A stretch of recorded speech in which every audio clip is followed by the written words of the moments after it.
Thank you so much for joining us. My name is Barry Erickson, and I'm Community Engagement Coordinator here at Wheaton Public Library. Tonight, we're delighted to bring you another art demonstration in partnership with the DuPage Art League. Founded over 60 years ago, the DuPage Art League is dedicated to promoting and encouraging the visual arts through classes, workshops, gallery exhibits, and public programs such as this one. We are grateful to the DuPage Art League for arranging tonight's art demonstration by acclaimed artist and teacher, Wes Douglas. I'm going to hand things over to Sandy to tell you about Wes. Thank you, Barry. Hello, I am Sandy Winter with the DuPage Art League, and we are happy to welcome Wes Douglas, as Barry has mentioned, a professional designer, illustrator, visual note taker, and concept artist. Wes has lived and worked in the Chicago area for nearly 40 years, although he doesn't look a day over 39. He has designed award-winning packaging for many food companies, wine labels, and coffee shops. And additionally, Wes has illustrated 2 business books for G. Michael Maddock and is still looking to illustrate his first children's picture book. Wes teaches classes at the DuPage Art League here in Wheaton, and has been a member of Urban Sketchers Chicago since 2013. He loves to travel and can always be found with a sketchbook in hand. When he hears that someone is going to take a trip, he gallantly offers his services to document their memories in sketch form, and so far no one's taken him up on his offer.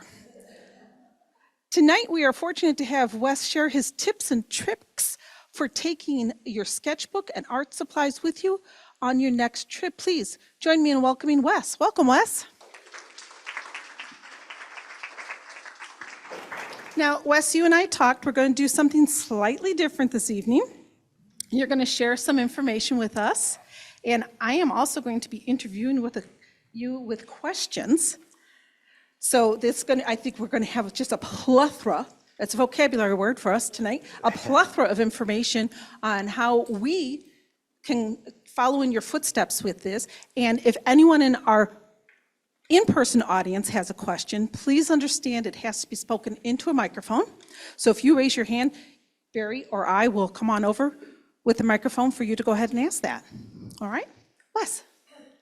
Hey, hello everybody, I'm Wes, guilty as charged. I am happy to be here tonight, and I'm super happy that so many of you turned out here in person and virtually. It makes me very happy.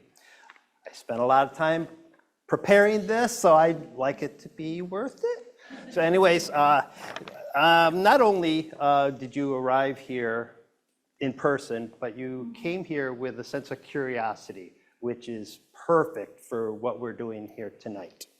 My goal here tonight is to simplify how you go about putting together and preparing for your trip and documenting it in a sketchbook.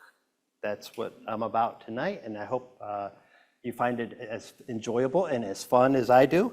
I always say if you pick up just one new tip that you haven't heard before, well, that's got to be worth the price of admission right there, right?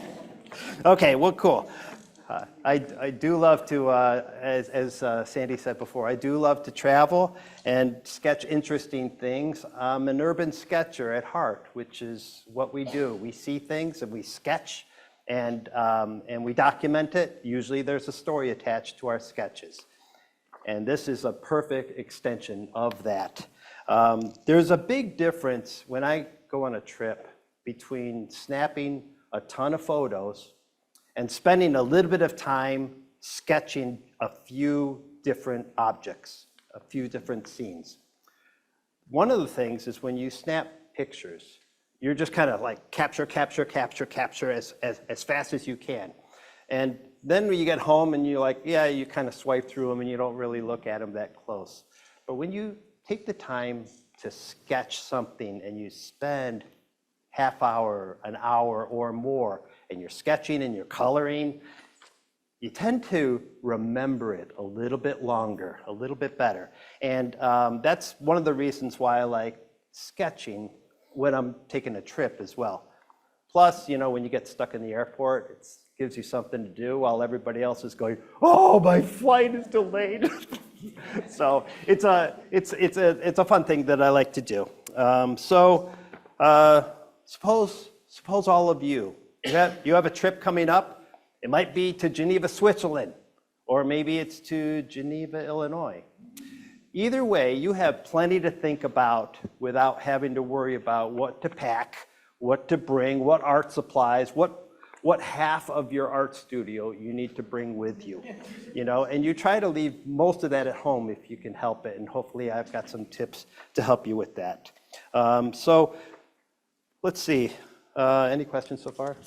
Yes? Could you tell us what influenced you to begin your art journey? Let's see, well, when I was 3, you want me to go back that far? No, seriously, when I was 5, my older sister, she's artistic, and she started to take art classes. And she'd come home, and I'd watch her artwork and her homework, and I would be jealous that I wasn't sent to those art classes. But I'd peek over her shoulder and do her same homework and practice, and that's where it all began. That's where I started to enjoy art. And plus, I grew up in the 60s, so there was a whole lot of cartoons that I grew up with, and I'm not going to rattle them off, but I'm sure you're familiar with a lot of them, Speed Racer, things like that. So that's how it started, Sandy. Thanks for asking. And did you have any formal training? And where did you have that training, if so? Formal training. I'd say for most of my life I was self-taught until I got to high school. And then when I started to take economics classes and math classes and science classes, I said, I'm going to have an art class in here somewhere just to kind of release the tension that I'm building up inside of me. I wasn't so good at those other courses that I told you about. Now looking back, I wish I was a marine biologist so I could swim with dolphins, but that's another story. How often do you end up sketching? I try to sketch 10 minutes every day or longer. Sometimes it's just a quick doodle, and sometimes it's, I get a nice hour with my coffee. I find that if I spend time drawing, instead of looking at my phone to see what's new in the world, I have a lot more to show for it when I'm done. So that's why I like drawing. Any special place at home? Do you have a home studio we could be jealous of? I have a basement studio. Do anybody else have a basement studio? Yeah, those are really precious. And I should say it's well lit, it's well appointed. It has makeshift furniture, almost like a college dorm, but at least it's functional for me, and I really enjoy going down there and just spending time and creating, So. And my last question for this moment, is there a difference between a travel journal and a travel sketchbook? I've heard it listed both ways, travel sketchbook, travel journal. When I see the difference, there is a lot of travel sketchbooks that are mostly sketches and very little writing. And then you have the travel journal, which combines some drawings with a lot of writing. And I think you'll see some examples of that in my earlier work, that I've done both things. I've done where I just write, and then I go, I should probably throw in a picture here somewhere, just for yucks, see what happens. And a lot of times, drawing pictures, even if it's very quick pictures, it will help jog your memory for later on when you go to clean up your sketchbooks or clean up your journal notes, things like that. So, how's that? Yeah. Oh, we have a microphone coming. Do you find it's best to take a photograph of it too? I mean, I know you say you find yourself taking lots of photographs, but when you're sketching that, quick sketching something, is it best to take a photograph of it so that when you go back to it, it's easier? Yeah, and that's a good question, because very often and I'll get to this later when you're traveling with non-artists, and they're like, cool, cool, cool, cool, cool, and they just keep walking, and you're like, I would like to sketch that. Well, sometimes you have to take a photo just so that you can remember it. In the true sense of an urban sketcher, you're supposed to draw it while you're in front of the subject.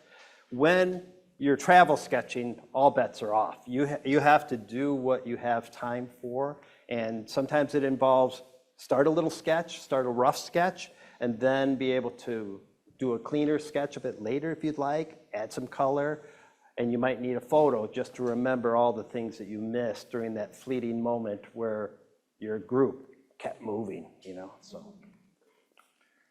All right, should I switch over now, or is it a good time? Okay, I'm going to my desk over here, so now you're gonna just watch my hands talk for a little bit, okay? Is everybody cool with that? All right.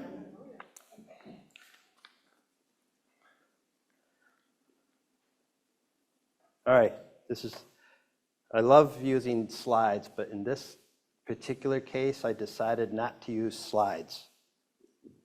This is my title slide, though. So I still have the essence of a slide projector. Okay, so that was easy. All right, so when you're planning for your trip, they square that up nicely. When you're planning for your trip, there are a few things to keep in mind. I always like to research where I'm going first, just because sometimes you get into a location and you're overwhelmed with, oh, there's all these things to go see and do, and I don't know which to start with. I've had friends that I've traveled with who hand me an itinerary. They like, this is what we're doing today, and then tomorrow we're doing this, and after that. And sometimes you want a trip where you can just say, let's just play it by ear and see where we can go from there. So you make a list of interesting places, do your research, and then if it works out the way you planned it, then you can go and see those things in the order, or you can make it up as you go. Decide what kind of sketching you're going to do. I already talked about how when you sketch, sometimes you want to do nice sketches, and sometimes it doesn't allow for you to do nice sketches because you have to move quickly through a city or nature or something like that. So you can write an IOU to yourself and say, okay, I'll do a nice drawing later, but right now I just got to get down some of the basic information first. And then when you're doing that, some of the art supplies that you're going to bring are going to be very limited. You probably only need a sketchbook, a blank sketchbook, and a pen. That's all you're going to need for your travel sketches. In many cases, there are times you have a little bit more time to draw, and then you can pull out all the color and everything like that. But for most of your sketching, that's really all you're going to need. Is there a particular size of book that you would recommend, or a type, or is one brand more user-friendly than another, holds up better? This again goes to that question about who you're traveling with. If you're traveling by yourself and you have the opportunity to sit down and draw, I've seen artists that will giant sketchbook, I like this medium-sized sketchbook. This is probably about a 7x10 or a 6x9, almost a half-size sketchbook. That works really well for most of the time because you can put it on your lap, you can hold it in your arm and sketch, and it's not too big and cumbersome. But that's me. I've also seen people who sketch in a little book like this. This is pocket size. I mean, literally, it'll fit in your pocket, which is perfect because you still have your pen and you still have a pocket book that you can throw in. Look at that, it's about the size of my iPhone too. So that's a good combo right there. To be able to put those two together and then just be mobile and see see the sights and sounds of the area that you're at. Collecting stuff. I always like to call myself Sticky Fingers Wes, because I'm like, oh, that looks interesting, and you just keep grabbing stuff. They can be coasters from a bar, it could be matchbooks, it could be menus, it could be interesting pamphlets that are handed out, it could be stickers from various restaurants. You name it, I probably collected them, and I usually collect them and I keep them in a bag. Like, you know, these large Glad bags work really well for, I'm sorry, I did that really fast, but I'll show you this again later. Just a nice Glad bag where you can, or a Ziploc. Did I get promotion points for that? Yes, yes. All right, link is in the recording later. And then decide how you're going to carry everything too. Most people will bring a backpack. Anything that you can fit in a backpack is fair game. If you have more than that, your shoulder's going to fall off because you're carrying too much weight. And if you don't want to carry a backpack around or a shoulder bag of some kind, then make sure it fits in your pocket at least. This is where I know cargo pants are not fashionable anymore, but gosh darn it, they are so awesome. You got pockets everywhere, down your leg, down to your ankle. So consider those. I think they still sell them at REI and Dick's Sporting Goods. So more points. Anyways, I'm just a promotion monster, aren't I? Okay. All right, let's move on, because I tend to talk a lot, and then I don't leave enough time for my demo. When you go traveling, develop a beginner's mindset, or be an explorer of the world. Beginner's mindset was one of them. See, I jumped the gun there a little bit. But you want to document everything that you see. You want to create, capture a lot of the stories that are swirling around you as you're walking around. You want to observe, take notes, collect things. We've already talked about that, and whenever possible, sketch what you see. So if you can sketch it, great. If you're not, go ahead and take photos of it. You'll use them later. And sometimes you may say, after you're going through your photos, yeah, that was kind of a nice thing, but I'm not going to put that in a sketchbook or in a sketch. But at least you'll have it to remind yourself of what happened. You can go to extreme cases where you're noticing patterns or copy and trace. I've known people who have gone to Germany, and they'll take out tracing paper, or they'll go to the art store and get tracing paper. And then they'll go down to the church where Luther was, and they'll do rubbings, of the grates, the metal grates, or the manhole covers and things like that. So a lot of those things can be very useful for your travel sketchbook later on. Any questions there? Now we're going to keep moving. You had mentioned it's being Sticky Finger Wes. What do you do with all those fun little things that you collect in your plastic travel bag? Well, hopefully you didn't pack too tightly your suitcase, because you've got room to carry them all. But if you're anything like me, I pack I get the smallest suitcase that I can, and then I pack it to its maximum capacity. And then I go and get another bag like this, or 2 or 3, and then I have to figure out where they're going to. If all else fails, you go to the DHL or UPS store, and you ship it home. Because you're probably not going to use it on your trip, but you might save a few things that you can work on, and then the rest of it, send it home, pick it up later, and then you can continue your sketch journal from there. All right, so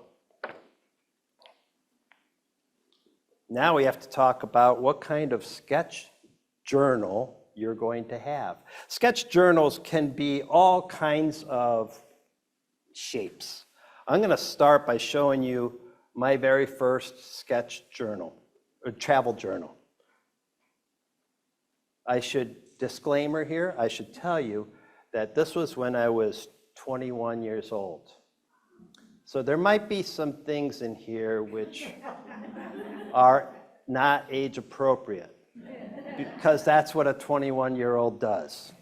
And this was a trip to California. Okay, it's getting worse, isn't it? Okay, all right, so here's an example of what I did for my, can you guys see this okay? No?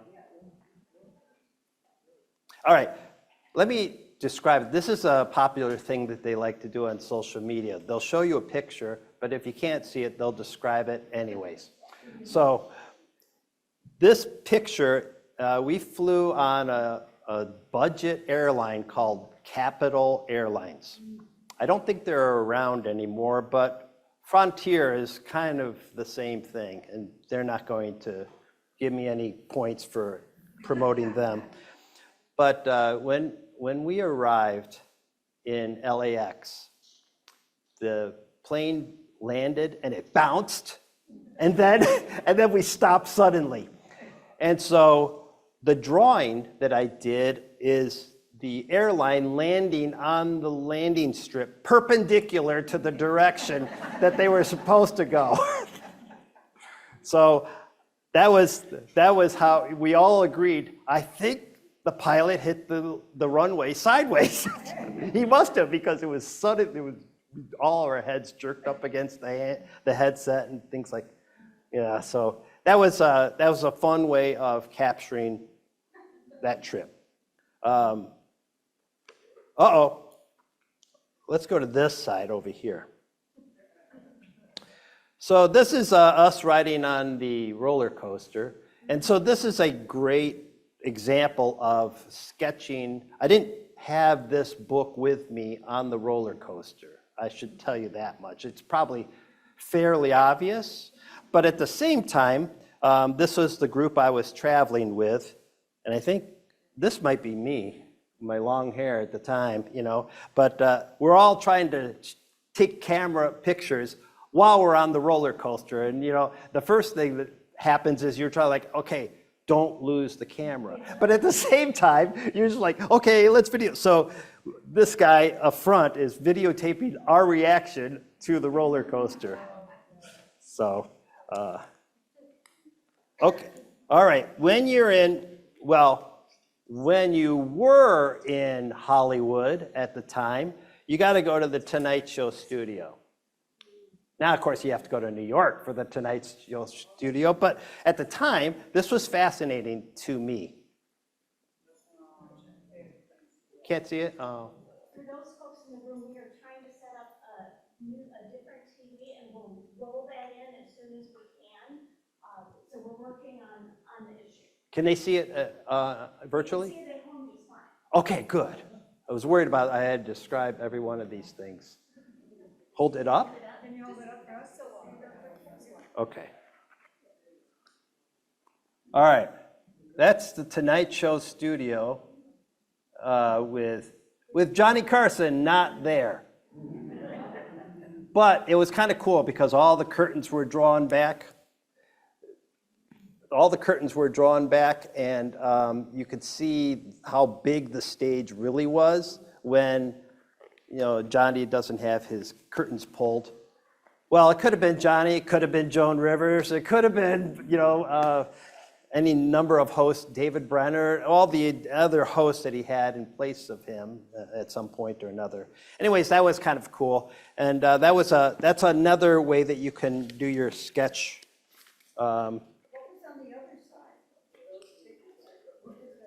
Oh, this is a Hearst Castle brochure. So in addition to going to LA, we just worked our way up the coast towards San Francisco. And Hearst Castle is a really cool place to go to as well. It's an eclectic collection of all kinds of European castles, if you've never been. This is when we arrived in San Francisco, and me and the boys, it's customary to jump on the bed like Superman. Again, we were 21 years old and having a lot of fun, so. But anyways, that gives you an idea of how I started with my sketch journals. I also collected, so somebody was asking, what do you do with all those things that you collect? You just paste them inside your books. So you have maps, you have brochures, you have, where's the one thing that I really liked? Oh, this was fun. A stolen hand towel. Another thing that 21-year-olds like to do is to challenge each other. I'll bet you can't take this. And so somehow I ended up with it. Anyways. Okay, so you're trying to determine what kind of sketch journal you're going to do. You can do chronological, which is in the order that your trip took place, or you can do select a theme. If I ever go to Europe, I'm sure I'm going to say castles. I'm all about castles. If I go anywhere along the coast, it's always going to be lighthouses, and I'm just going to go up and down the coast looking for lighthouses. And you can organize your sketchbook, the third topic, you can organize it by subject. So subject may be castles, or it may just be fun things to do when you're in Europe. Or my favorite one is when I was in Florida, and my first time to Sanibel, Florida, which is right off of Fort Myers, and it's on the Gulf side of Florida. And it rained for half the week that we were there. And when we stayed at this friend's condo, they had this guest book that everybody would sign. And everybody would talk about, oh, we went shelling, we went shopping, we saw birds and looked at the palm trees and played in the ocean and collected. I'm like, it's raining. And my wife is stuck in the room watching. Okay, my wife is in the room watching Weather Channel 4 days straight. And that cloud is sitting over Central Florida and not moving at all. It's not even like kind of cruising at a slow pace. So what did Wes do? I took that guest book and I drew what to do in Florida if it should rain. And I said, you can go play tennis because there's no one on the courts. You can go test Benjamin Franklin's theory on electricity by getting a kite and flying it while it's pouring rain on you. I said, when it's raining, all the frogs come out and they're crossing the roads and they're just getting obliterated by the cars driving by. But there's all kinds of fun things like that you can do. And all I did was all the same things that everybody else wrote, except I said, you can do it and you'll have the place to yourself because it's raining, So that's part of the explorer mindset, the beginner's mindset that I was telling you about. Pretend you're a kid when you're going on these vacations. You don't have to act like you've done this before. You can act like, I've never done this before. This is an excellent adventure, So it's a lot of fun. Okay, well, some people ask me, all right, are we up yet? Okay, good. So some people ask me, I've got a brand new sketchbook just for this trip. How do I get started? And one of the things that you can do is take care of that first page before you ever go on your trip by doing one of these things. Sketch the mode of transportation that you're going to be taking. Are you going to be taking a rail across the Pacific Northwest? Are you going to be taking a cruise ship into the Caribbean or to Alaska? Are you going to be in an airport and all the sights and sounds that an airport has? Are you going to be, are you going to be driving by car? you're going to take a road trip out to Asheville, North Carolina.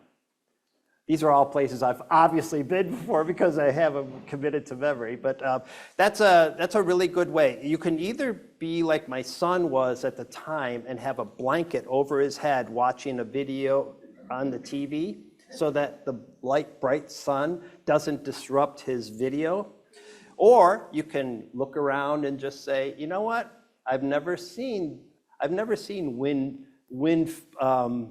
windmills before. I've never seen the mountains of Kentucky. I've never seen horses in real life. I've never seen, the rivers and fly fishermen and things like that. So those are the kind of things that I get excited about.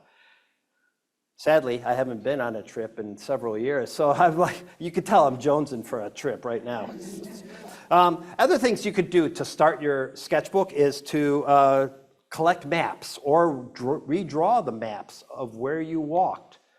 I did one that I'll show you in just a bit where I had to, we were in Costa Rica and we were driving around in what seemed like a big circle. And I asked the driver of the bus, I said, could you tell me how far we go and then when you turn left or right? And I was in the back of this bus and the bus was bouncing up and down like this. There's a secret where if you hold your hand and your pen together and you're bouncing up and down like this, going over all these potholes of the gravel roads of back roads country of Costa Rica or any place, could be southern Illinois for all I know, but the potholes and the bounciness, as long as you keep these two together, you don't have quite the wiggly line that you would think that you would do. So I'll show you that in just a little bit. And some other things. You can, if you're going to an aquarium, you could say, okay, good, I'm gonna do my aquarium first. So architectural details, animals you saw, theme du jour. I know an artist who does nothing but teacups that she sees during her travels because she loves tea. And so every time in her travel sketchbook, she always has a page where she's like, this is a nice teacup, and it's at this particular restaurant or this cafe, So that gives you an idea of places that you can start your sketchbook if you have that first page paranoia that so many of us do. I have it myself. And so I either will draw on that first page or I'll skip to the next page, And the first page I'll write, this book is the property of Wes Douglas, Then I'm like, cool, first page problem, gone. And now I go into the next one. All right, so 2 travel modes. I've decided there are 2 travel modes. There might be 10 others that I can think of, but I'm only going to tell you about 2 of them. One is on the move sketching. This is when you're walking and we're walking and we're walking and you're trying to sketch at the same time and you're just trying to capture whatever you can. You jot down shorthand notes to yourself. You're also trying to scribble a little doodle as fast as you can. Or you have what I call it says right here, Wes, hotel room studio sketching. Huh? This is where you get to spend some time while everybody's vegging out watching How I Met Your Mother on reruns on the TV hotel room.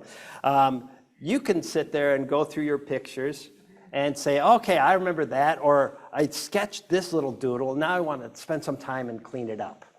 So that would be 2 ways that you could capture your trip on the move or while you're still on your trip. Yes, Sandy.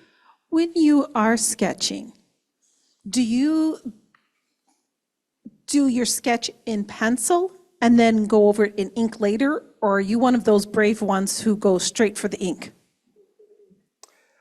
Yeah, I'm afraid I'd probably go right to ink because I don't have time to pencil it out. But I will. I have some examples that I'll show you that hopefully will explain how I go about that. But let's get to this first. how to travel.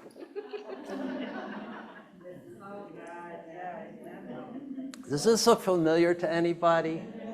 You know, you're just like, that is a great alley right there. I just want to sketch that alley. And everybody's like, oh, yeah. We're going to go down here, or the tour bus is leaving, or something, right? And you're just like, but. And that's me right there, always. But there are ways to get around this. One of them is to say, the heck with you all. I'm going to arrange my own vacation. I'm going without you, or with only other artists. That is not my first choice, because that will cause marriages to fall apart. So what you do is, for example, my wife loves to shop. You know, you go to St. Augustine, Florida, and she loves to shop. I like to shop. I'm not as crazy about it, but I love the signage that's hanging on outside of all these buildings. And they're all like signs that stick out perpendicular from the door. And so I will say, okay, give me an hour. I'm going to sit on this bench over here, and I'm just going to sketch. You go spend as much time as you want shopping, and we'll meet up. That's one way you can do it. I had other ways. And this is what happens when you prepare too much and then you forget what you were going to say. You can carry a small sketchbook with you, like this. Or another thing that I like to do is to carry a bunch of Post-its with you, because you can jot down little notes to yourself like, cool fire hydrant. It may not mean anything when somebody else reads it, but you know what it means when you read it. And then when you go to arrange your sketch journal, you're like, oh yeah, that cool fire hydrant. It was painted with Picasso or something, you know, interesting, or that it had weird hoses coming out of the side of it. So you can spend all day just carrying your little Post-its like this, and they get promotion points for that too. So you can do your. This is not part of the demo, but you could sit there and say, okay.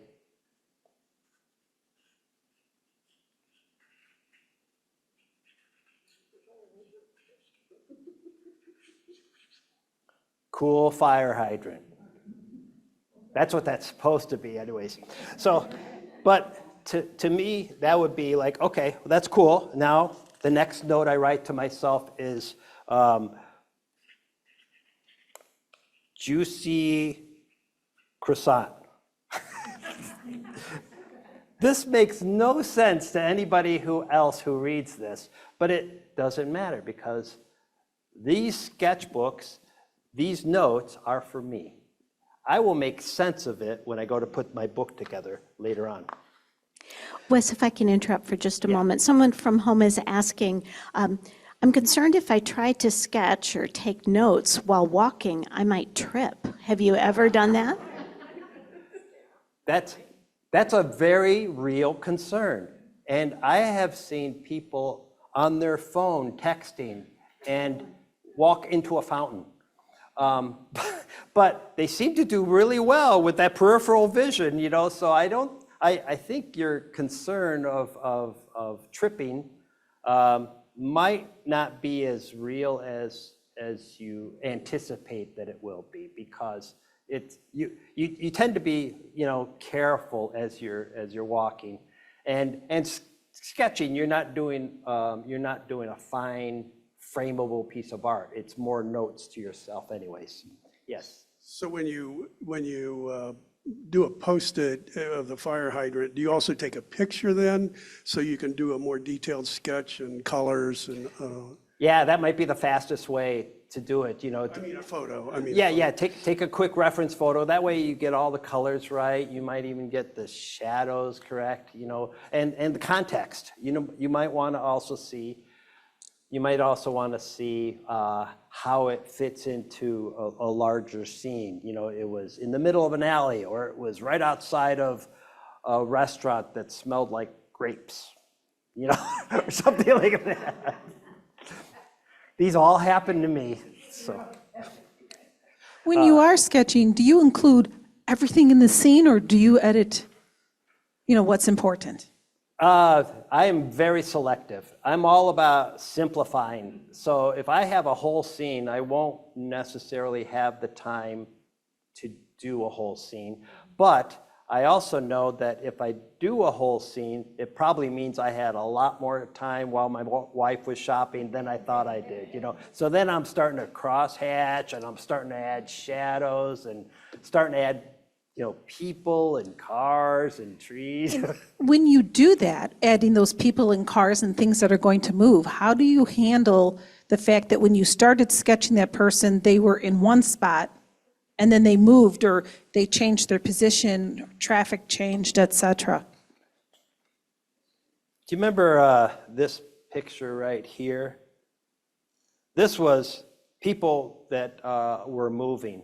They were here for a second. I don't know if, can you guys see that okay? Yeah. I keep looking that way. I'm sorry about that. But I'll do a snapshot in my head of what they look like at the moment that I was about ready to draw them, and then I'll draw that impression of what they look like, rather than where they're here, then they're here, then they're smaller and smaller and smaller, or they came towards me. Either way, I pick a spot, a pose, a gesture that I really liked, and I said, that's the one I'm going with, and I'll just scribble it out. So. Yeah, so that's how I handle people that are moving. Not like this. This is a little tight. And is it the same approach for when the shadows and the sunlight change as you're sketching? Yeah, you know, I never really thought about that. I think you do your impression of what it looks like, and you say, I think it was like this, you know. And you can always look back at your photo reference to see if what you did was somewhat accurate. And if it isn't, again, it's for you. It's your sketchbook, and no one's going to compare it against your photo and say, hey, you got the shadow in the wrong place, right? We've got one more question from our in-person audience here. When you take photos then that you know you're going to sketch, do you mark them like as favorites? I know, you know, when I end up with 1,000 photos, I mark favorites as the ones I want to go back and paint. Do you do that too? I wish I was better at it. I'll take a bunch of photos, and a photographer will actually keep notes on, okay, we did this picture and this picture and this picture, and they keep track of, at least back in the days when you had a roll of film and you can only get 36 pictures out of it, you know? And so we would keep track of all 36 pictures were and why we took that photo. Now with digital, you go forever and you're just like, I don't know, there's like 20 pictures of the Belgian waffle that I had, you know, and then you're like, what am I going to do with all these pictures? You know, you pick the best one and maybe use it as your sketch. Yeah, right. All right, let's talk about tools. So this is a pretty good swath of where you might bring too much stuff or not enough stuff, depending on what your comfort level is when you're sketching. I took a photo of these because I didn't know if I was going to be able to have the time to empty this out on the middle of my page here, but you know, you all are such a great audience. Let's give it a try. So it's not a very big pencil case, but I'll carry a few things with me. And maybe too much. I've got some grays. I've got some white gel pens in case I need to add some highlights. I've got eraser, which, in urban sketching is frowned upon, but we're not talking about urban sketchers right now. We're talking about travel sketchers, and couple different colors or color markers or pens are always nice, just so you have some reference, because you'd hate to draw a nice forest preserve and realize you don't have any greens. So then you do gray forests, and hopefully you can get by with something like that. Another thing that I like to do on a very basic level is, you guys remember when you were kids, the Bic 4-color pens? Oh, those are so great. I mean, you only need, and plus you can get different varieties of those, because some have pastel inks and some have just your basic colors, your red, green, blue, black, You can do a lot of damage with just those 4 colors. When you're cross-hatching and you mix your red and greens together, and suddenly you've got, the wooden bark of your, close. You've got the wooden bark of your trees if you need it, or you can do some landscape stuff like that. So this is a pretty good example. This is my go-to tool. I don't know. All right, we're done with you guys.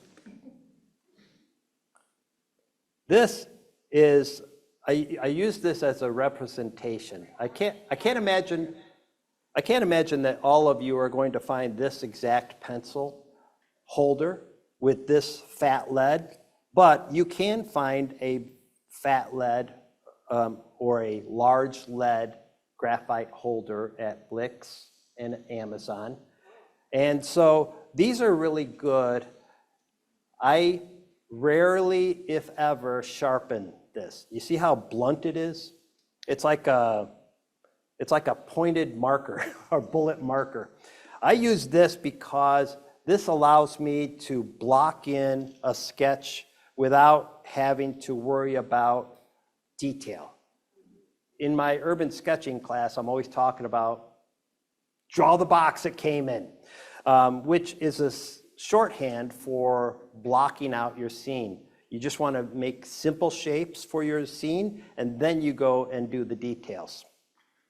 But this prevents you from going to detail because it's so blunt that you can't help but do nice, simple shapes with it.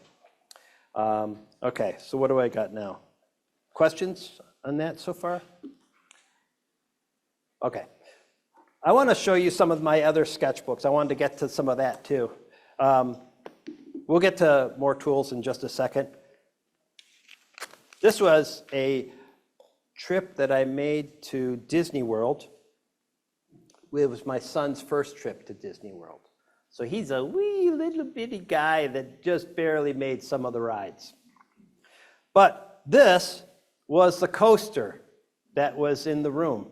So you could put your water glasses on these things, so that way you wouldn't ruin the precious Disney water, the wooden tables that they had in their rooms.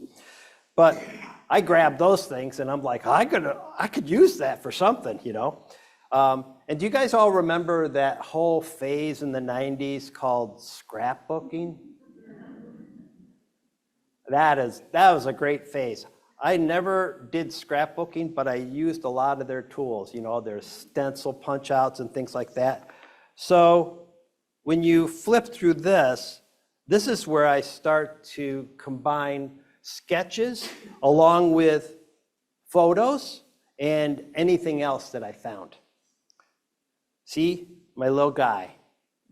My little guy is 32 now. But save your tickets. You could save your tickets, and we had all these cool little punch outs that you could do with the scrapbooking. This was a fun little game that we played on the plane. And they give you those pretzels and the Mott's apple juice. My son and I would sit there and take the pretzels and bite them, and then try to make different letters of the alphabet. So you had to bite it carefully to make the letter Z or the letter R, but you could do it, and it kills a whole lot of time for the ride. And then I would just do these little titles for each section of, this is that chronological book that I was telling you about.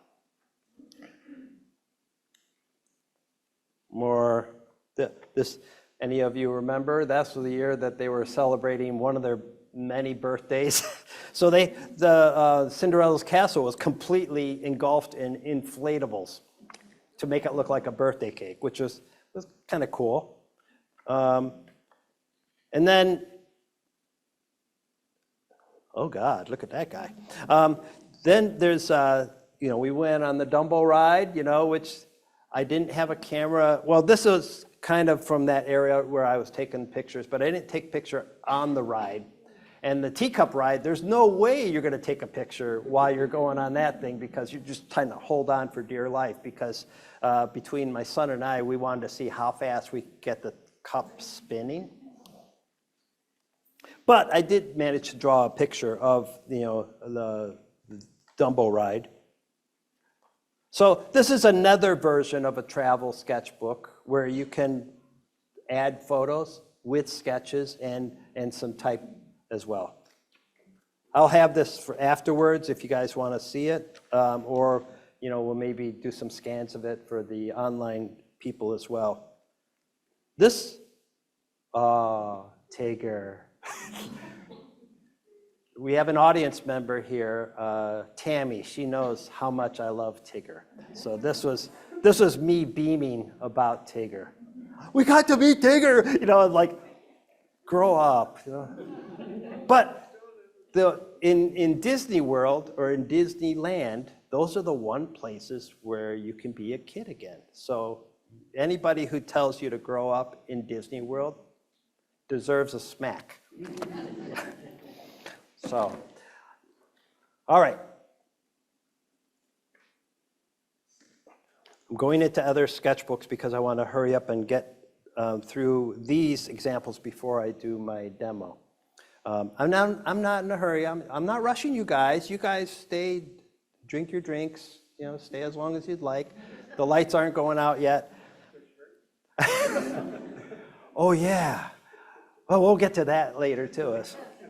Okay, so this was a book that I did on a mission trip to Costa Rica with my church group at the time. And I made this cover based off of the Chiquita kids. Do you guys remember the Chiquita banana kids? There was a whole coloring book made of all these little kids, and this is kind of what the basis of them are, these cute little kids that were Hawaiian kids that, they would collect palms and they would collect pineapples and all kinds of things. Anyways, I use that as a basis of the intro to this book. Wes, just so we can see everything, can you pull it just a tiny bit closer to you? To me. Perfect. Oh, Or, okay. up a little. Thank you. A little bit further away now. Is that good? That's pretty good. Okay, good. So I lose track of where I am up here. I need my navigation tools. This is why you collect maps. You don't always, you always are going to get a map if you rent a car and they give you a basic map on how to get around Tucson, Arizona, or South Shores, Alabama, or someplace like that. Again, places I've been to before, but you get a little map and then you kind of like, okay, well, that's a super simple map, but sometimes you can get like a really detailed map that has elevations and things like that. Becomes very easy, but it also gives you a place to say, this is the area that we worked in for our mission trip. So I started this one where I didn't do my hand. I had a lot to write about this trip. And I put this book together because I was going to present it with the rest of my group that went to the church because they helped fund us.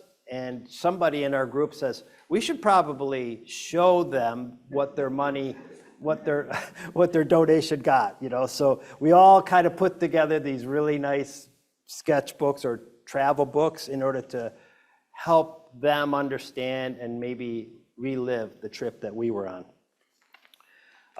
But one of the things that I did was to sketch funny little doodles. And it started out in a book like this. So I went from this little blue book to this big book. So this is my presentation book. This is the book that I actually used on the trip. So in it, your travel journals are going to be a lot of writing with an occasional doodle or a sketch. So this little sketch right here was when we first landed, and we saw these ladies of the night on the street. And the thing that amazed us is that one of the people from our group goes, "Those are guys." So it was surprising to us, and at the same time we had some fun with it. And I'm sketching what I believe that they look like when we drove past them at 15 miles an hour. But at the same time, I would do little sketches like this. This was funny because there was this woman on a horse that had a bright pink umbrella. I didn't have a bright pink marker with me at the time. All I had was this ballpoint pen, but I made note of it so that I could do a sketch of it later, or at least make a copy of this sketch, and then remember that moment that made us chuckle.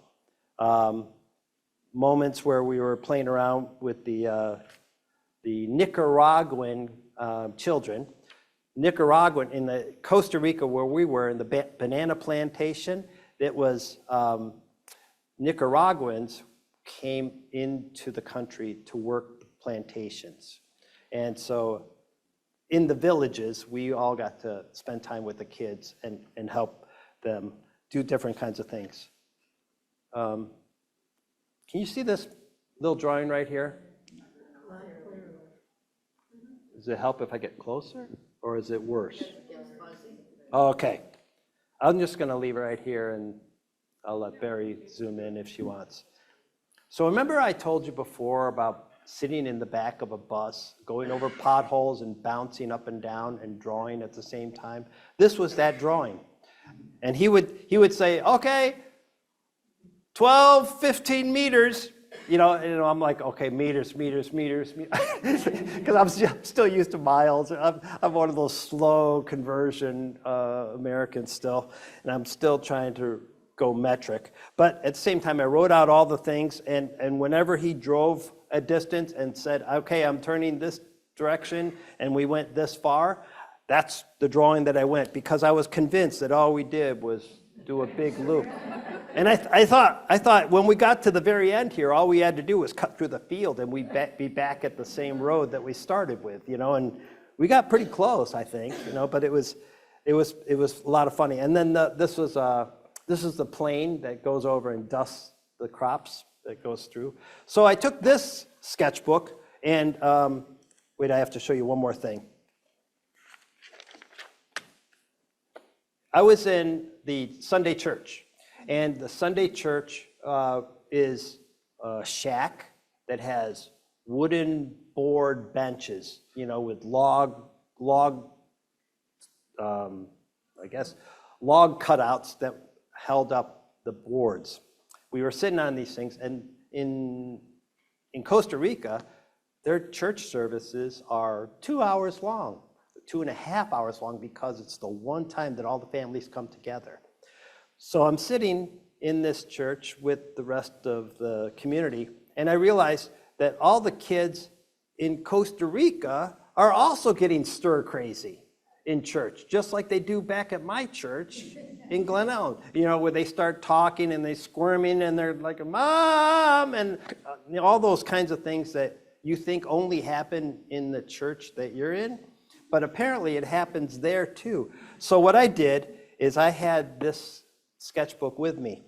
And since I didn't speak Spanish, I drew my dog, real quick, doodle of my dog, and then I turned to the little boy next to me and I pointed at my dog and I handed him the pen so that he could draw.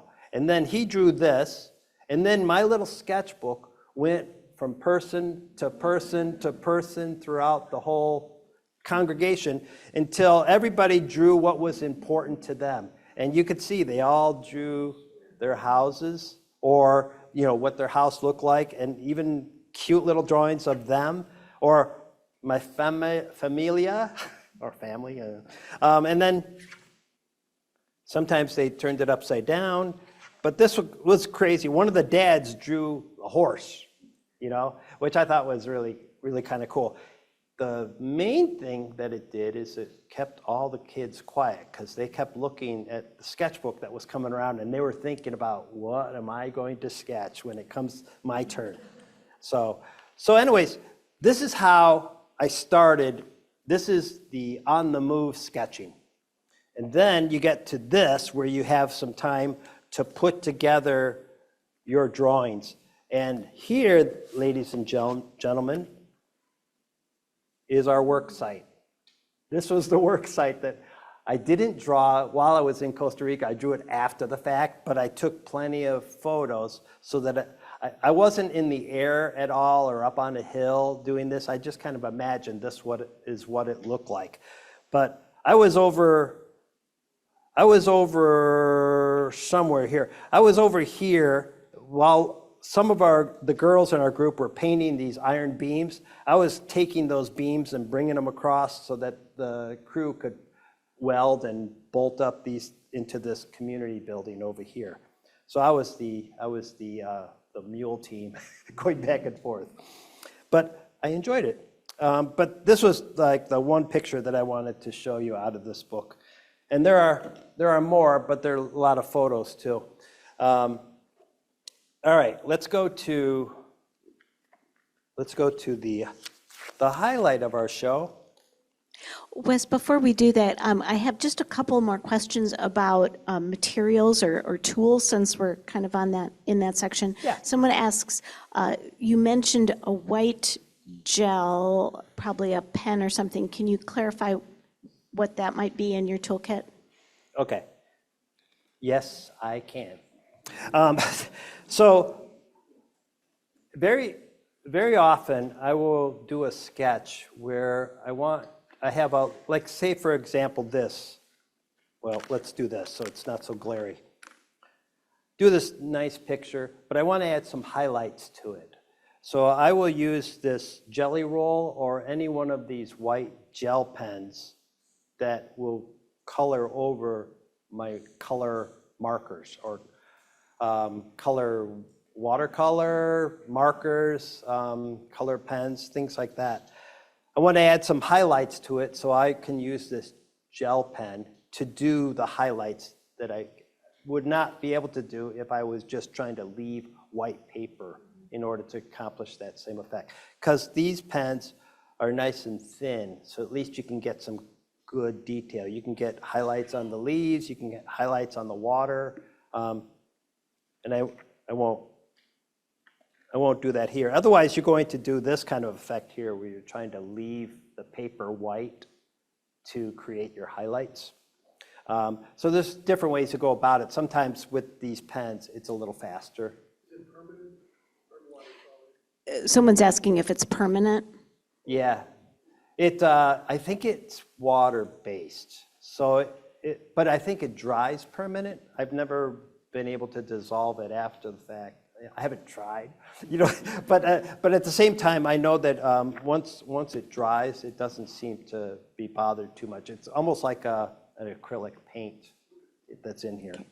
And then when you've got a moment, I've got a couple more questions about materials that you're using. Someone asks, what size lead do you use in the graphite holder?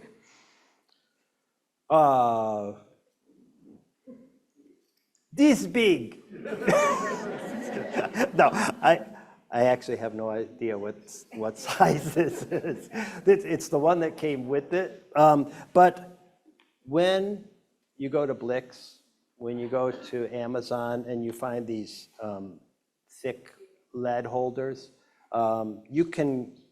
They usually include the lead with it, and then you just have to decide if you want to go with a softer lead or a harder lead. I recommend the softer lead, like a 2B or 4B, any of the Bs are good, because then you don't have to draw so hard in order to just have the lines show up.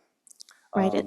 Hard leads tend to, you have to really bear down on them, and then you might get a nice light gray. Okay, and one last question about supplies, I guess, while we have you paused here for a second between sections. If you had just one or two pens or pencils to take, you've got to narrow it down, what would you choose? Oh, decisions. Consternation. Yes. All right, if I had just one pen, I'm sorry, guys, she's making me decide. I would go with the Bic 4-color ballpoint pen. It's one pen, right? But it's got extra colors.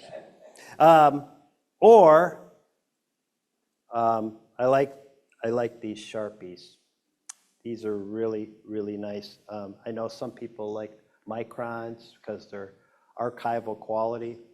I don't spend a lot of time on archival quality because I'd be surprised if my drawings lasted more than a year the way I treat them, because they're just sketches to me. I don't think of them as being too precious. But that's because I'm trying to capture quickly, and it doesn't mean that I don't like my drawings. I don't spend a lot of time. And then the first thing I do is I scan them anyways. So then they live forever in a nice scanned version. So as long as I can get the marks down on a page, then I'm happy. And it doesn't bleed too poorly, on my paper. Yeah. The Sharpies that you're using, are those fine or ultra fine point? Fine. Yeah, the answer man says fine right here. I have been known, see, I know I'm supposed to only pick, Barry, you only told me to pick one, but Papermate flares, they're workhorses. You can do a lot of good stuff with Papermate flare. And they're not too expensive. You can get like a 4-pack at Target or Walmart, so. Huh? It's like a felt tip. Felt tip like that. Like those cool pens that came out with in like 70s. Yeah, and they've stood the test of time. We're just talking about the value of those Papermate flare pens. Yeah, it's really good stuff. I mean, there's so many pens, you could get lost in it. I'm always trying to keep people from not taking out a loan to get art supplies. I don't believe that's really necessary. I think any ways that you can make a mark on a page and makes you happy is the way to go. All right. Okay, so let's go to the next. And we're going to work towards our demo, people.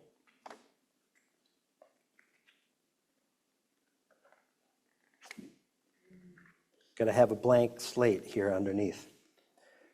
Okay.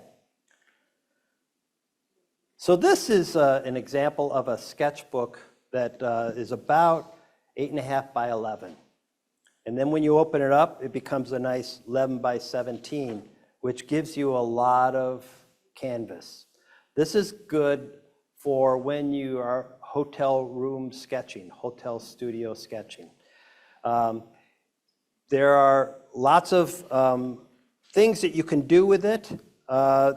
These are some of my urban sketches that led up to this, because I was in the middle of warming up for a trip, and this is the kind of thing that I do. When you're stuck at an airport, you see a lot of this going on. And it's really kind of fun just to have that one black pen or red pen or blue pen. I tend to like black because it scans better or it photographs better, but it's you can use other pens as well to great effect.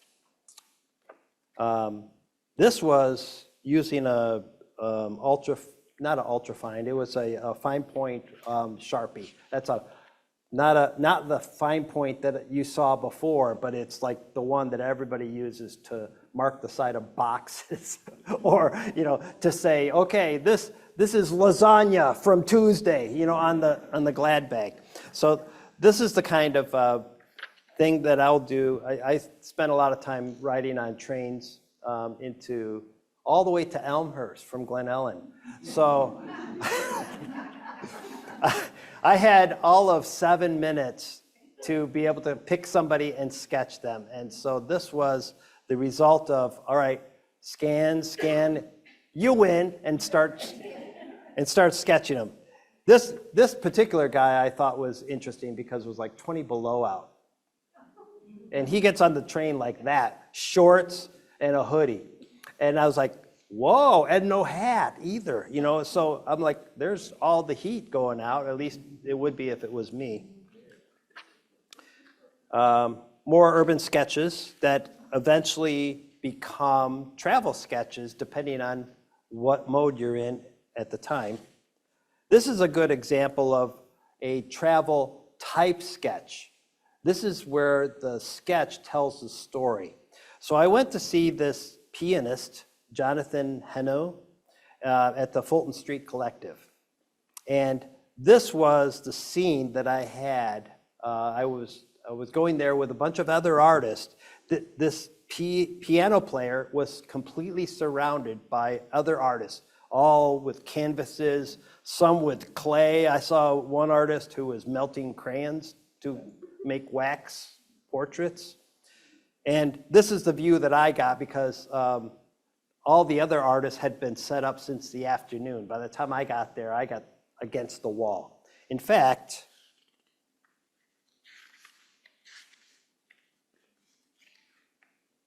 I don't have it here. Okay, so at first, I had a good view of the piano player. And here's some of the artists. Then the audience starts to show up. Piano player is somewhere in here. And so I'm famous for whenever somebody irks me, is I shame them by drawing, you got in my way. So it's not an evil trait. It's just something I like to do. And so more people got in the way.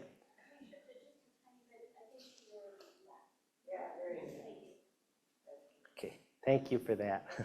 Wes, we have a quick question for you. Yeah. It's cool to see the progression of your work. You said some of it went from when you were about 20. Like, about what point in your life were these from? These were from a couple years ago. Yeah. I think it was a friend of mine who is also a member of the DuPage Art League, Louis Achenbach. He does a thing called Jazz Occurrence. And he will arrange for musicians so that he can paint, inspired by the music.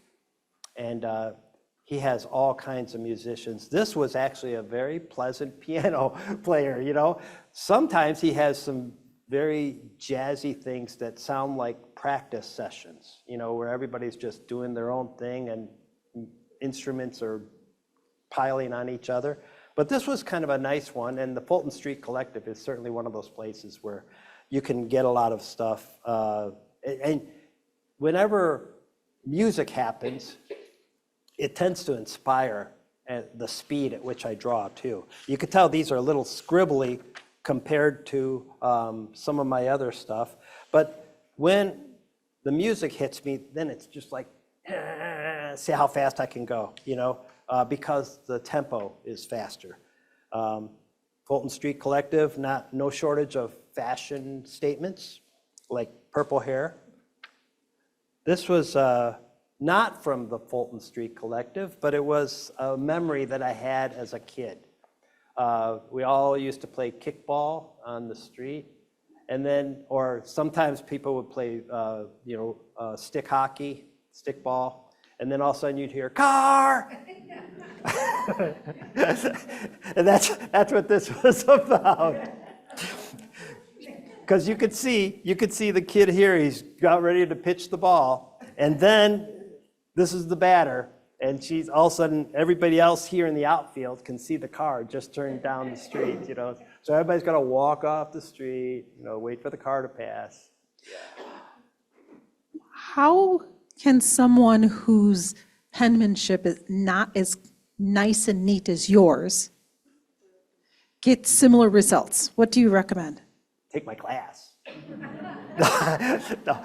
No, sorry, that was a softball, wasn't it? Yeah. So, Yes, well, someone from the virtual audience asked a similar question, and maybe that can help you develop your answer. How did you develop your font for your sketch notes?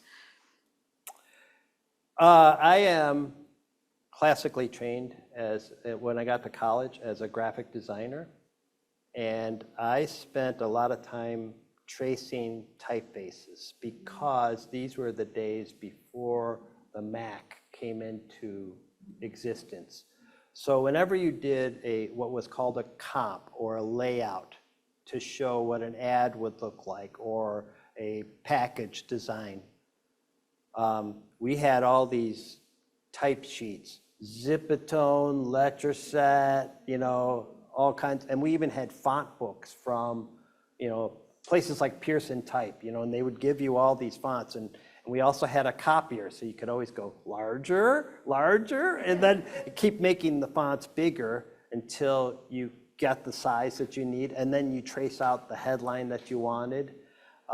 So all of those years of tracing fonts and typefaces kind of led me to a lettering style that I think just sort of stuck, even in the days where everybody just goes right to the Mac or they go to the PC and they go, that's the font I want, now I need it bigger. And you just keep, changing the type size until it fits what you're going to do.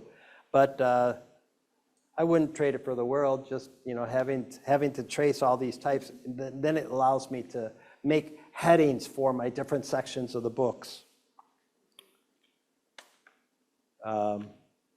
This is another example of what you would do if you were going to sketch places that you ate. If you didn't sketch the food, maybe the outside building would be pretty interesting too.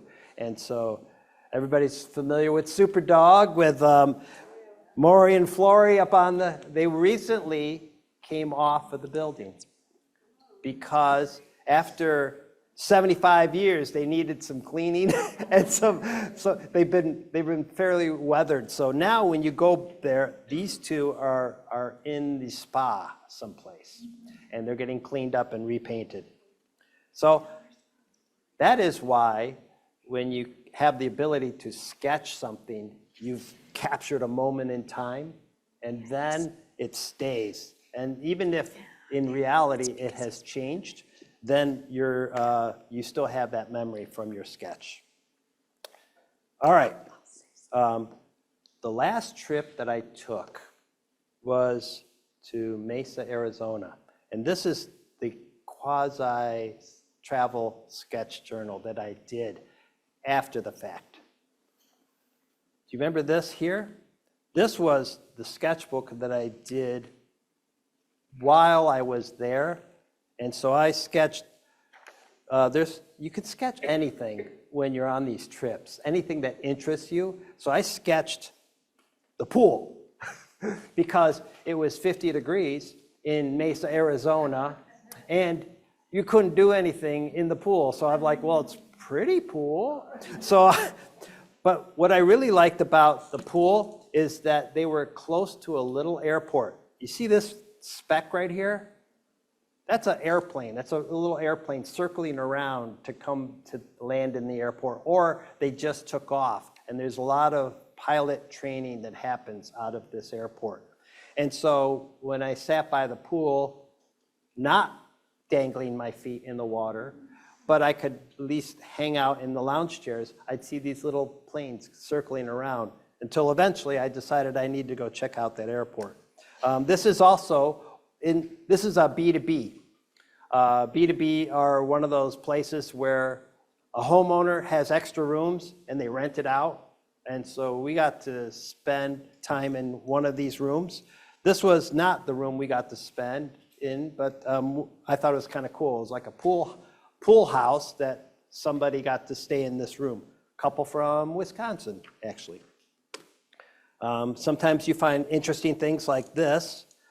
I show you this because I did all these sketches first, and then I wrote a bunch of notes to myself about what we did. You could see somebody had a question earlier about, do I do mostly writing or do I do mostly sketching or a combination of both? It depends, because sometimes I have so much to write that I needed to remind myself what the heck we did, during the week. And so more writing, and also my itinerary, or at least my list of what we did. So I had to keep track of all the overhead view of what we did. So I'll take something like this and convert it to something like this. Wes, if I can just interrupt you about that spiral-bound book, I believe that you said that it was photocopies of things that you had produced in a sketchbook. How did you have that bound? At the time... Or maybe I'm mistaken. No, you're right. I did have it bound. I was fortunate to work at a place where I could spiral bound all kinds of things. So I had sketchbooks and notebooks, and I would just grab a wad of paper and I'd go, okay, you need to be a sketchbook someday. And I would, because I didn't know when I was going to lose that ability, so I just started making a bunch of sketchbooks ahead of time. If you don't have that luxury, then you can go to places like Staples, FedEx, Kinko's. They do spiral bounding for you. You just have to bring in your ream of paper, blank paper. You could do watercolor paper if you wanted to, and they will bind it for you. And then you get to turn that into a sketchbook and use it. So, but to answer your question, I did this where I had the luxury to do it myself. So, Arizona. Save your plane tickets, because that makes a really good thing that you can add. I had, once again, I recopied my people pictures from the airport, because that was part of the trip. That was the warm-up to the trip. And then one of the first places we stayed at, or we ate lunch at, was this place that had a really cool patina truck. This was why you keep a 4-color Bic pen in your Go kit. Actually, I think I might have added an orange pen as well, which is where you get most of the rust color. But all the rest of the color I was using because of the Bic pen. So here's that picture again of the pool. I made a copy of it, put it in place. Sometimes you will do the sketch in a sketchbook, and then you'll copy it and put it into your journal. That's okay in my book. It's okay to do that, because I think sometimes you don't want to have to redraw the thing. Here's the pool picture again, and here's the really cool contraption where you can pull oranges and grapefruits and key limes out of the tree. This little thing, it's kind of like the paperclip. They haven't really improved it because it just works, And so that's one of those cool things. All right. Can you see this picture? That's where we stayed. We stayed in this room right up here, and they called that room of the house the tree house. Any guesses why? Because that's all you can see when you look out the window is a tree. But we had to go up these steps, our stuff.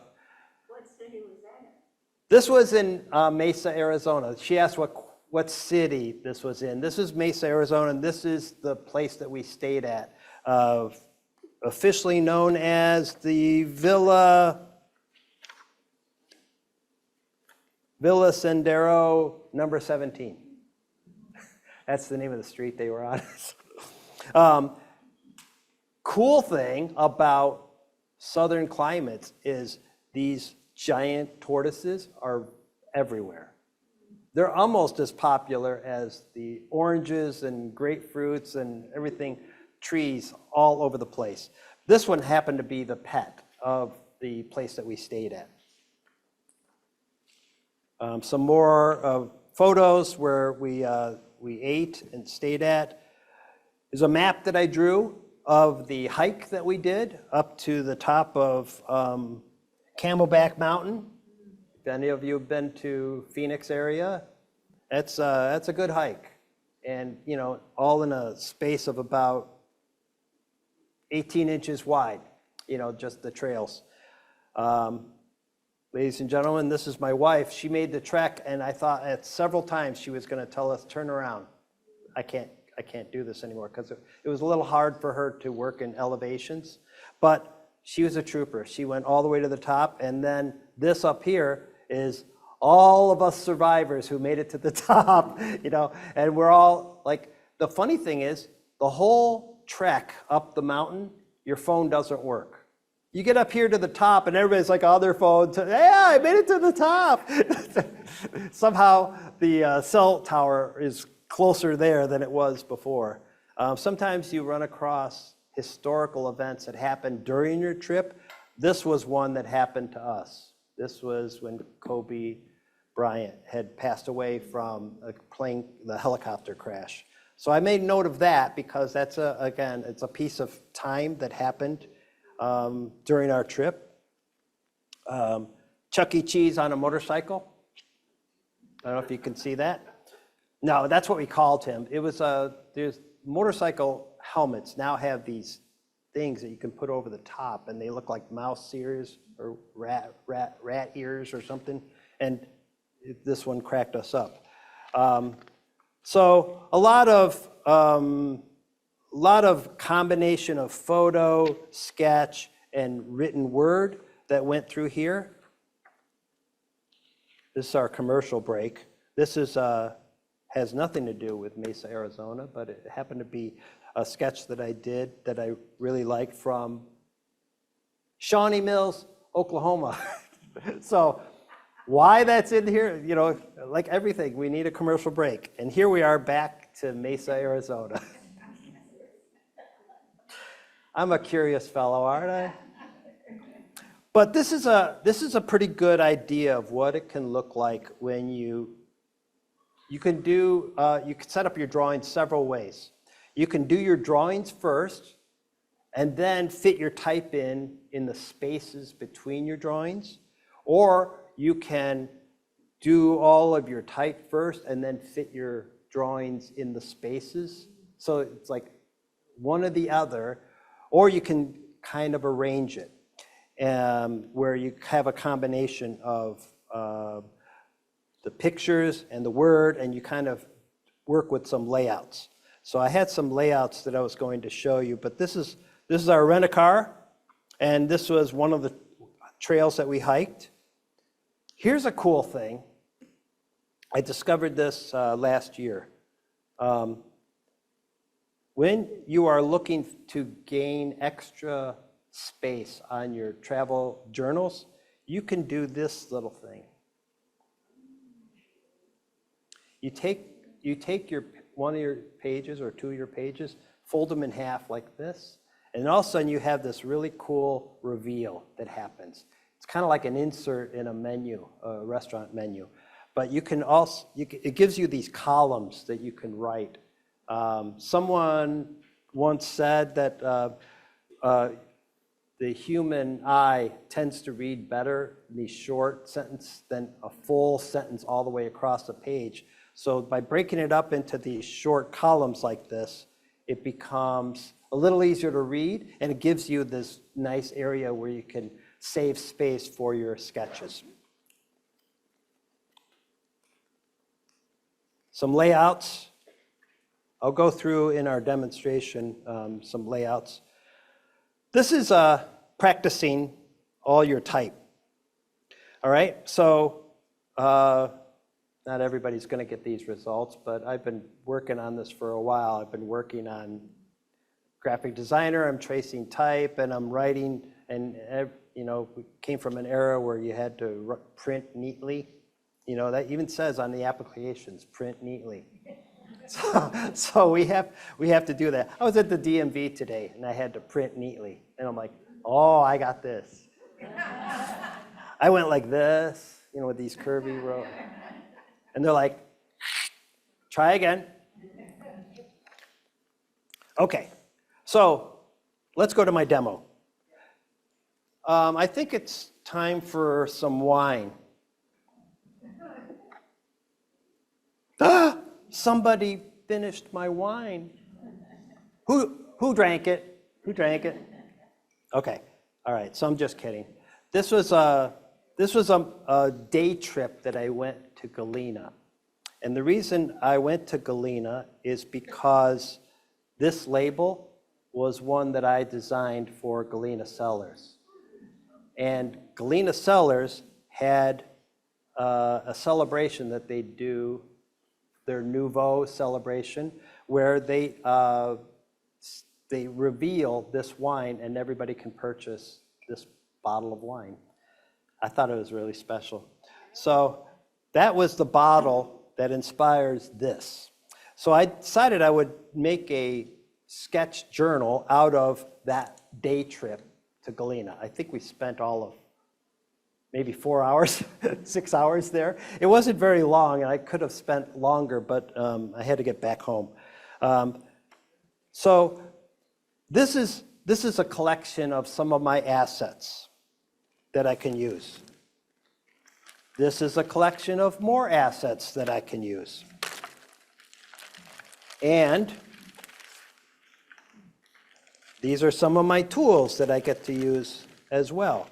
So when you're putting together your sketch journal, this is why you collect things. You can have coasters, you can have buttons, you can have maps, you can have more maps, you can have some type that you traced away.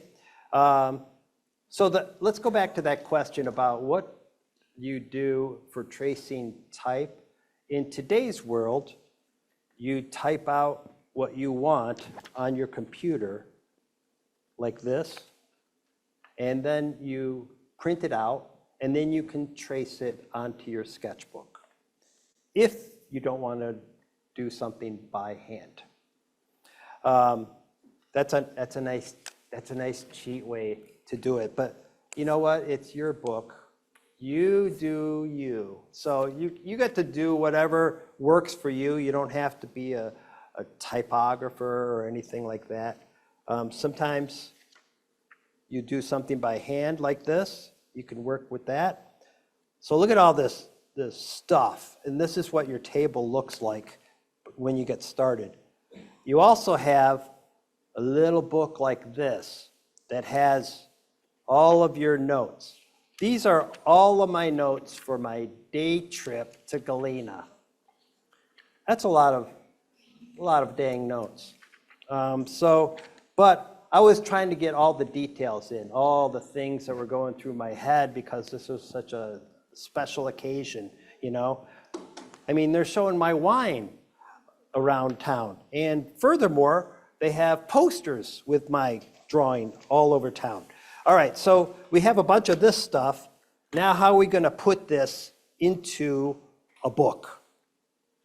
Well, the first thing you need is, this is, by the way, all this stuff, the term that they use in the travel sketchbook mode is ephemera, which, do you guys all know what that is? Because I learned it for the first time while doing this project, while getting around. I don't have an extensive vocabulary, so ephemera is like a new one. Now I'm just going to call everything ephemera just because it sounds so cool. But I have all this stuff that I'm using, and then I have to take all of my notes that are in this book and distill it down to something that can actually work on a 2-page spread. So I had scribbled some of these highlights out and over here. I have a bunch of stuff here in the envelopes. I have some drawings that I did in tracing paper so that I could work on my composition and my layout. By the way, if you there's a really cool effect that you can use by putting envelopes in your travel journals too. You can put a lot of stuff in it, and then you can write on the outside of it to give your travel sketchbooks more interest. All right. So when you get ready to start your thing, I always like to start with my title first. Start with your title, and then you can make room for Daddy here. Put your... Once again, can we move it just slightly to the left? Great. Okay. All right. Let's see. So where am I? So I put a lot of my ephemera here in this book. And in the interest of time, I was doing a lot of this stuff ahead of time because I knew how much I talk on and on and on, and I need to get to my demo. So what I was doing is I would take some of my sketches here, and I would make copies of them, and then I would start to put them in place and find out where things could go or where they looked nice. And so when you print out these kinds of things, you can play them around like, what was that game? Color forms, where you just sort of move stuff around and decide where you're going to put stuff. And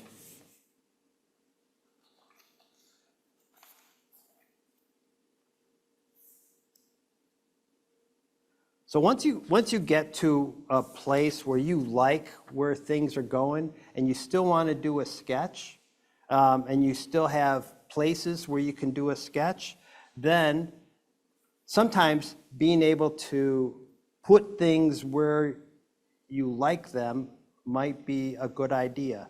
And then you can use your glue stick. See, this is a lot like my basement. This is awesome. I started losing stuff. Here it is. Who said glue stick? Yes. So glue stick is a great way to put things in place. And I'll stick those down later, but I also have to demonstrate that I know how to draw, right? Okay. So what I'm going to do then is I'm going to look for my reference on the horse-drawn carriage.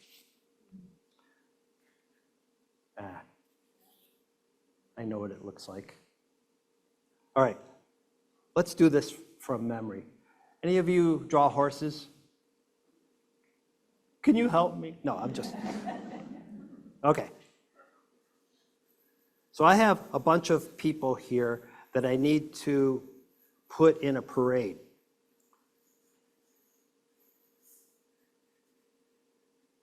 And while they're in the parade, there's a horse-drawn carriage drawn by 2 horses. I know this because I have a photo of that. I have a photo of that over here. Yeah, so you guys all take a snapshot in your brain of what that looks like and then see how close I come. And if I'm a little bit off, at least I can say that's what I meant to do.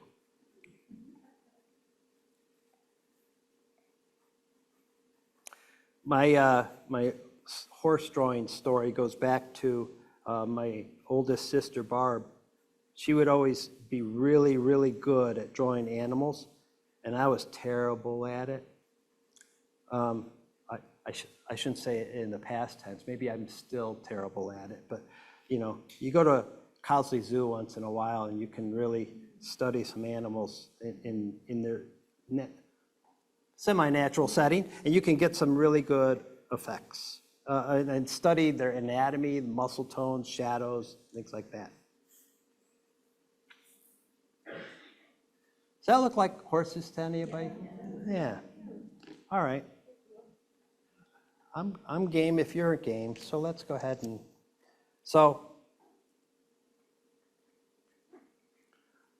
I do these almost cartoony kind of horses that I started to do when I was younger, and then all of a sudden they became less and less like donkeys.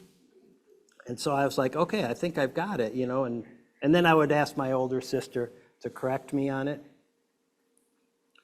But again, this is my sketchbook. This is how I go about this.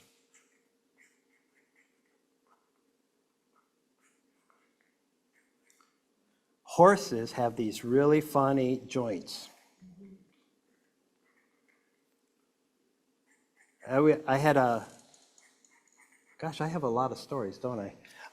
I had a moment where in third grade, where I had one of my best friends really liked horses, and he believed that he could draw horses really well. So he invited me to a contest to see who could draw the best horse. And he figured, okay, I'm one of the better artists that he knew, but he knew horses better than me. So he said, all right, it's a contest. We're going to see who can draw the best horse. And while we had this contest, I'm like, oh, geez, I don't really know horses, but I will ask my sister Barb, and maybe she'll draw my horse for me, but that wasn't the way a contest works. So we ended up having this contest, and then there was another girl in our class in third grade who had a horse. She had a horse in third grade, and she was going to be our judge. That way, we had an impartial, judge for the whole thing. Oh yeah,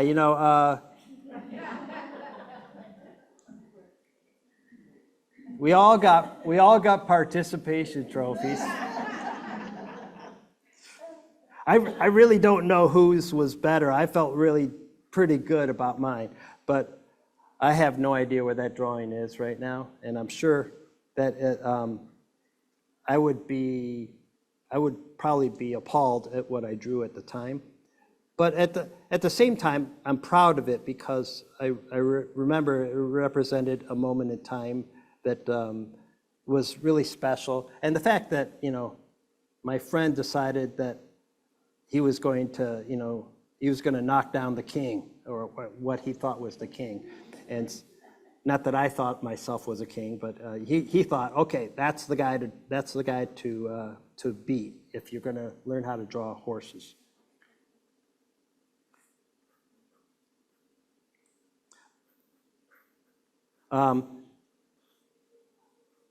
Another third grade story, because life happens when you're 10. So I had a kid who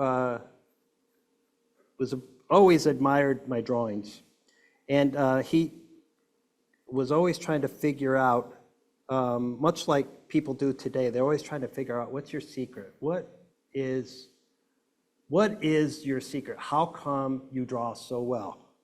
And I was like, I don't know. I said, if you find out, let me know. And he goes, no, I'm going to figure it out, and I'm going to tell you why I think you draw so well. And so a few weeks later, he comes running down the hallway after me, and he goes, Wes, I figured it out. I know the secret of why you draw so well.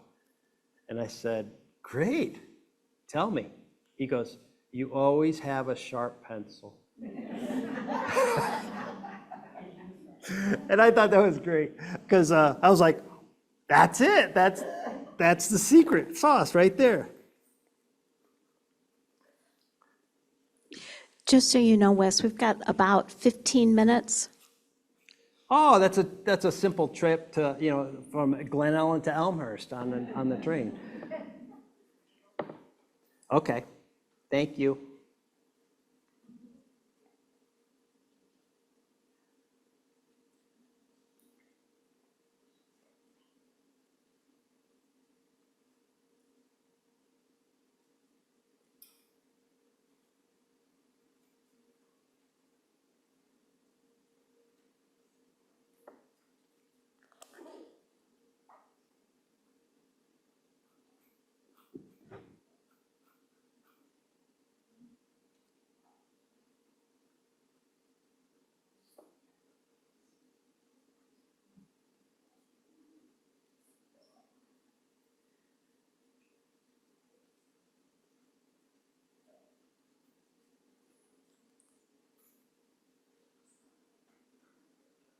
All right, you get the idea?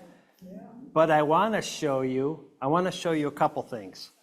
Like, how do you get all of that type straight? Okay, so first thing we do is we either use glue or we use tape. We tape down some of our things here, our ephemera.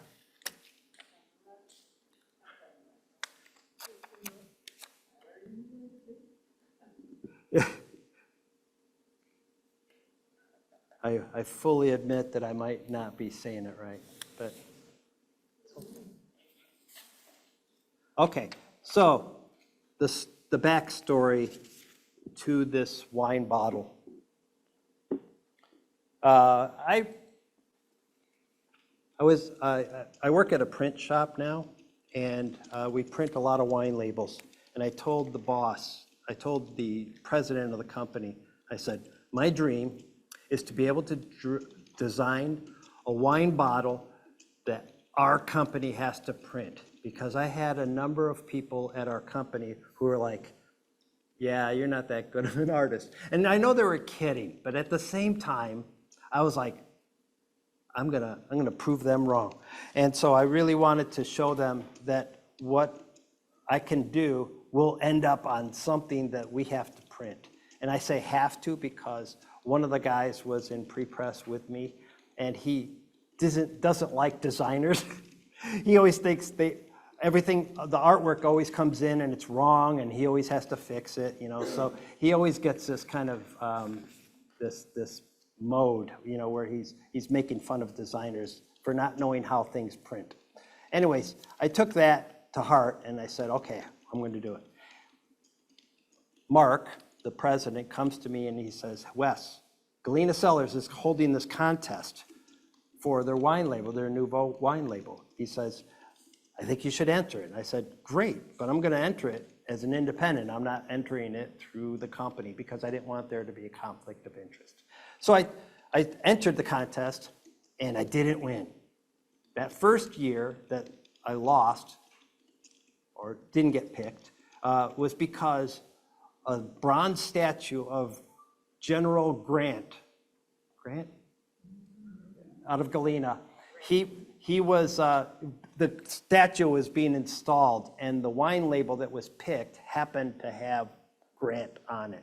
I don't know if somebody says, hey, there's going to be this statue. Why don't we do a label that has Grant on it, Anyways, long story short, I didn't get picked. But the following year, they sent me an email says, we would like to work with you on this next label. And we like one of the drawing that you submitted last year. And so I said, okay, cool. And so they picked my wine label and then invited me down as a guest of honor to have this luncheon and celebration. So one thing I was going to show you is when you're doing a sketchbook, sketch journal, there's this really cool thing that just came out from Kohinoor. Kohinoor makes this create your own journal. That's what it's called. Let me show you why this is so awesome. See this?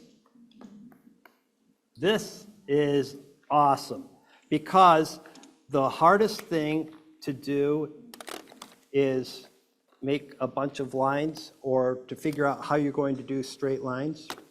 So you can either use this inside of the sketchbook, this sketchbook, or you can tear it out like I'm trying to do here. And I always say this, every time I do a demonstration, I feel like Ray Rayner, where I'm just botching everything. But check this out. Okay, you line this guy up on the side, and then doesn't matter what color you use because you're just using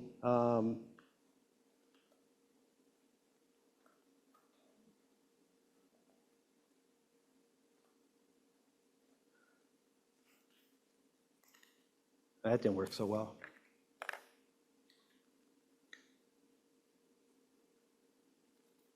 I do this in my class all the time. I say, this is awesome, and then it doesn't work. And then at least you guys get to see what happens when I mess up as well, because I think that's all part of the art journey. So you get these lines that you can now write. This was the first day of Galena Cellars, Nouveau celebration. So this is a cool thing. You can also get these stencils just by themselves off of Amazon, and sometimes they have them at Blick's, but I haven't seen them lately. Barrel used to make templates like this, and Alvin also made them as well. So this is just the beginning where you can start to add all kinds of pictures to your layout and find where you want things to be. This was the picture that they chose for the wine label. And like Ray Rayner, I always have a backup that you can see what it's supposed to look like if you did it right. So this is what it should look like. So you got your drawing here of the horses. How did I do? Ha! Okay, so horses, buttons, picture of downtown Galena, and my wine label, which was inspired by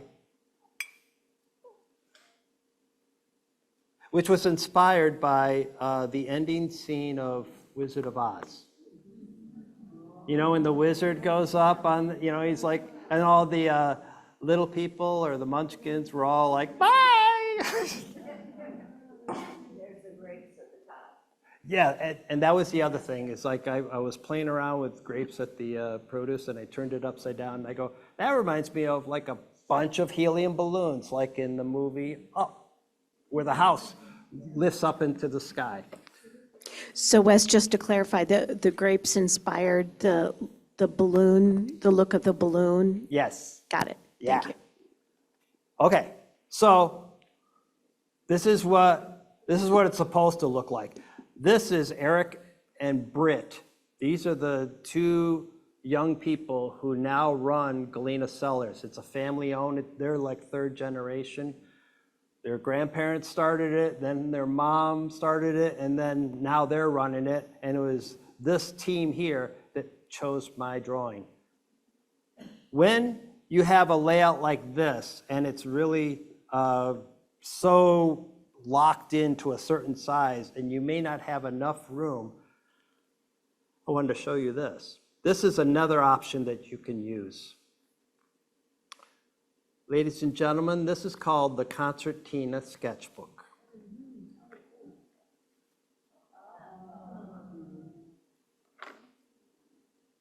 So there's those horses that I can't draw, and here's the wine label. And here's the scene from Wizard of Oz. So sometimes you can go and get your ephemera from some other place besides, the place that you visited. But having your phone allows you to take photos, and it also allows you to do some research on the thing that you're looking at so that you know what to do. And as a bonus track, the fun thing about this particular wine label is this is Mark Turk. He's the president. He's the guy I told one day I'm going to design a label that this place is going to print. And not only did we print the label, but we printed all the posters that were in every door around Galena, and also the buttons, the button that you saw before. This is the button. And then, and on the website. The other cool thing about it is my son works at the same print shop. So this is him printing my label. Wes, just a question about that accordion-style sketchbook. Did you create that, or did you purchase that somewhere? This is from Hanamule. So I think there are probably several manufacturers. I'm sorry, the name again? Hanamule. It's a German company, but they have a lot of their product in Blix, and I don't think they're like at Michael's yet. I haven't seen them, but definitely Blix, and Stillman and Burns also has these accordion type of books as well. So they're all different sizes. You can find them. You can even get a little teeny tiny one, which is like postage stamp size that I've used.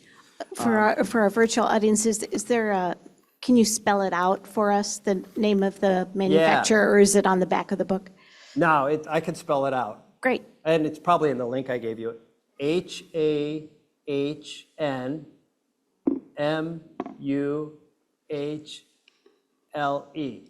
Can I use it in a sentence? Hanamule is the best accordion sketchbook ever. No, I really like their products. And I could use the promotion points at this point. So.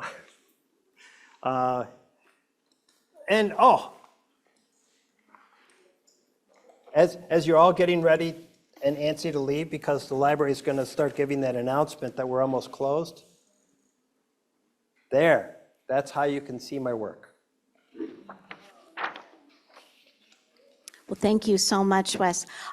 Again, we had the privilege of being able to record this program, so we will have it available on the library's website after just a bit of editing. In a follow-up email tonight, you will receive the link to all of the past art demos, and then you'll receive a second follow-up email with the direct link to this program once it becomes available. At this point, thank you so much. We'll have time for a few more questions, and we'll be done tonight. Thank you. Thank you for coming.